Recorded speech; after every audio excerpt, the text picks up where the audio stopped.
അതേക്കുറിച്ചെന്തെങ്കിലും പറയാനുണ്ടാവും. എന്റെ അമ്മയ്ക്ക് വേണ്ടി എന്നെ ഉപേക്ഷിക്കുകയായിരുന്നു അല്ലേ? അല്ല, അങ്ങേക്ക് വേണ്ടി തന്നെ അങ്ങേ ഉപേക്ഷിക്കുകയായിരുന്നു. മനസ്സിലായില്ല. എന്നെ സ്നേഹിക്കുന്ന മനുഷ്യൻ ഞാൻ കാരണം നശിച്ചുകൂടാ. എന്റെ സ്നേഹം അദ്ദേഹത്തിനൊരു ശിക്ഷയായിക്കൂടാ എന്ന് കരുതി. എന്നിട്ട് എന്ത് നേടി? കണക്ക് കൂട്ടി തീർന്നില്ല. നഷ്ടത്തിന്റെ കണക്കുകൾ. അതെ, പിടിച്ചു വാങ്ങിയ നഷ്ടങ്ങൾ. ഇത്ര വലിയൊരു ത്യാഗം വേണമായിരുന്നു. എത്ര ചെറിയ ത്യാഗമായാലും ഫലപ്രദമായില്ലെങ്കിൽ വേദനാജനകമാണ്. ഇതൊരിക്കലും ഫലപ്രദമാകാൻ പോകുന്നില്ല. ഇനിയും ഇങ്ങനെയൊന്നും പറയാൻ അങ്ങേക്ക് അവകാശമില്ല. അങ്ങൊരു ഭർത്താവാണ്. പക്ഷേ എനിക്കൊരു ഭാര്യയില്ല. ഭാര്യ ഉണ്ടാകുന്നെങ്കിൽ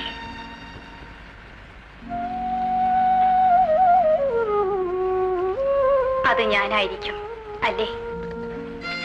മറ്റാർക്കും അതിനർഹതയില്ല. അങ്ങ് പുനർജന്മത്തിൽ വിശ്വസിക്കുന്നു? ഈ ജന്മത്തിൽ പോലും എനിക്ക് വിശ്വാസമില്ല. എങ്കിൽ എന്നെങ്കിലും വിശ്വസിക്കൂ. ഈ ജന്മത്തിൽ മാലതി ഒരു ഭാര്യയാവില്ല, ആരുടെയും ഭാര്യയാവില്ല. കുറെ സ്മരണകളുടെ സൗഖ്യവുമായി കഴിഞ്ഞു കൂടുവാൻ അവൾ പഠിച്ചു കഴിഞ്ഞു. അവൾക്കിനി അത് മാത്രമേ വേണ്ടൂ. ശരി, ഒരു കളക്ടർ ആലോചിക്കാതെ സംസാരിക്കാറില്ല. കളക്ടറായിട്ട് ഞാൻ ഇങ്ങോട്ട് വന്നില്ല. എന്നാലും ഞാനത് മറക്കരുതല്ലോ. വളരെയേറെ ജോലി തിരക്കുകൾ കാണും. പോകാൻ തിടുക്കമൊന്നുമില്ല. ഞാൻ കാരണം തകർന്നു കിടക്കുന്ന ചിലതെല്ലാം എനിക്ക് തന്നെ കൂട്ടി യോജിപ്പിച്ചാൽ കൊള്ളാമെന്നുണ്ട്. തുറന്നു പറഞ്ഞിരുന്നെങ്കിൽ മനസ്സിലാക്കാമായിരുന്നു. മനസ്സിലാക്കുകയില്ലെന്ന് വാശി പിടിക്കരുത്. എന്റെ വാശി എന്റെ തന്നെ നാശത്തിനാണെന്ന് എനിക്കറിയാം. അത് മറ്റു ചിലരെ കൂടി നശിപ്പിക്കുമെങ്കിൽ ആ വാശി ഉപേക്ഷിക്കുന്നതല്ലേ നല്ലത്. നിഷ്കളങ്കയായൊരു യുവതിയും സാധുവായൊരു അമ്മയും ഇതിനിടയിലുണ്ട്. അത് മറക്കരുത്. എല്ലാം മറക്കുവാൻ ഞാൻ തീരുമാനിച്ചു കഴിഞ്ഞു. ദയവ് ചെയ്ത് ഞാൻ പറയുന്നതൊന്ന് കേൾക്കൂ. ഒരു ഭർത്താവിനെ കിട്ടുന്നത് വരെ സ്ത്രീക്ക് ജീവിതമില്ല. ഇനിയെങ്കിലും നിങ്ങളുടെ ഭാര്യയ്ക്കൊരു ജീവിതം കൊടുക്കൂ. സ്നേഹിച്ച പുരുഷൻ വിവാഹം ചെയ്യാത്ത വേദന ഒരു സ്ത്രീക്ക് സഹിക്കാൻ കഴിയും. പക്ഷേ വിവാഹം ചെയ്ത പുരുഷൻ സ്നേഹിക്കാത്ത വേദന ഒരു സ്ത്രീക്കും സഹിക്കാനാവില്ല. എല്ലാം സഹിക്കാൻ ബാധ്യത ഉള്ളവരെ തെല്ലും വേദനിപ്പിക്കാതിരിക്കുന്നതാണ് ഭംഗി. ജീവിതത്തിൽ എവിടെയോ വെച്ച് കണ്ടുമുട്ടിയ ഒരുവൾക്ക് വേണ്ടി ജീവിതകാലം മുഴുവനും കാത്തിരിക്കുന്ന ഒരു സാധുവിനെ വേദനിപ്പിക്കുന്നത് കഷ്ടമല്ലേ? ദയവ് ചെയ്ത് ഇനിയെങ്കിലും ആ ഭാഗ്യയെ കണ്ണീർ കുടിപ്പിക്കാതിരിക്കൂ. ഇനിയെങ്കിലും അവരെ നിങ്ങളുടെ ഭാര്യയായി അംഗീകരിക്കൂ. ആരോട് സംസാരിക്കുന്നു എന്നറിയാമോ? സംസാരിക്കുന്നത് മാലതി, കേൾക്കുന്നത് ആരാണെന്ന് സ്വയം തീരുമാനിച്ചാൽ മതി. ഒരു ജീവിതത്തിലെ ഏറ്റവും രസകരമായ സന്ദർഭമാണിതെന്ന് തോന്നുന്നു. ആയിരിക്കാം. മറന്നുകളയോ?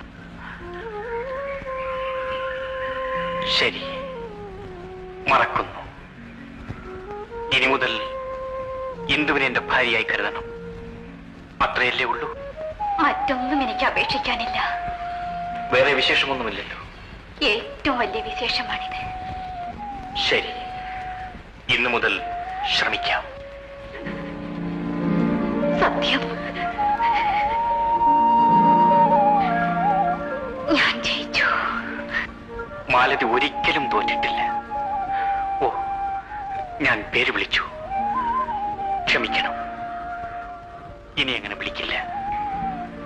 എന്റെ പ്രാർത്ഥന പഠിച്ചു. എനിക്കിനി പോകാം. പോകുന്നതിന് മുമ്പ് നിങ്ങൾ രണ്ടുപേരും സന്തോഷമായി സംസാരിക്കുന്നതെങ്കിലും എനിക്കൊന്ന് കാണണം.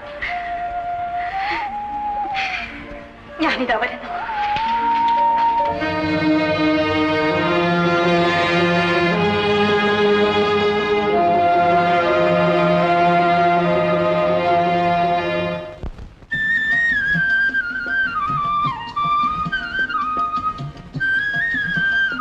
എന്നെ പരിചയമില്ലായിരിക്കും. എനിക്കറിയാം. അപ്പോൾ കൂടുതലൊന്നും പറയണ്ടല്ലോ. ഞാൻ നേരത്തെ ഒന്നും അറിഞ്ഞിരുന്നില്ലേ? അതേക്കുറിച്ച് ഇപ്പോൾ ഒന്നും പറഞ്ഞുകൂടാ. സന്തോഷമായി പോയി വരൂ. രവിവർമ്മ കാത്തിരിക്കാണ്.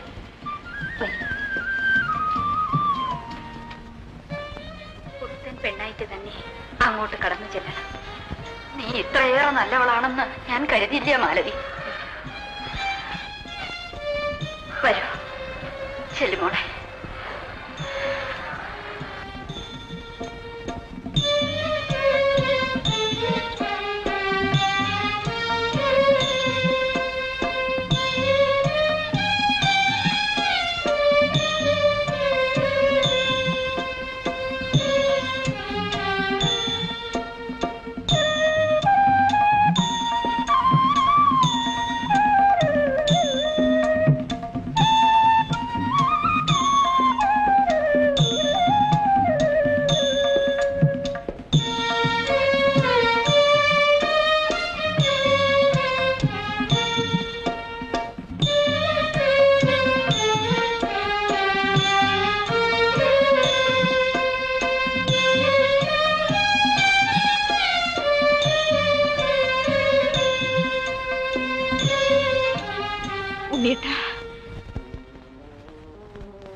എന്തു ഉണ്ണിയേട്ടൻ എന്നോട് ക്ഷമിക്കില്ലേ?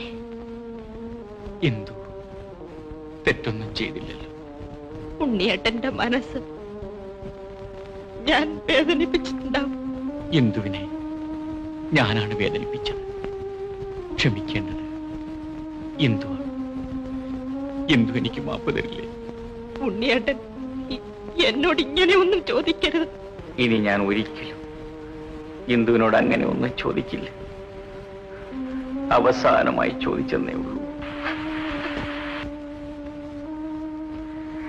അണിയിച്ചൊരുക്കിയത് മാലതിയായിരിക്കും. അതെ, മാലതി സ്നേഹമുള്ളവളാണ്. മാലതി സ്നേഹമുള്ളവളാണ്. ഉണ്ണിയേട്ടൻ എന്താ സുഖമില്ലേ? ഇല്ല, ഞാൻ സുഖം തേടി പോവുകയാണ്. ദുഃഖത്തിന് എത്തിനോക്കാൻ പോലും കഴിയാത്ത ഒരു ലോകത്തിലേക്ക്. ഇന്ദുവിന് നല്ലത് വരട്ടെ.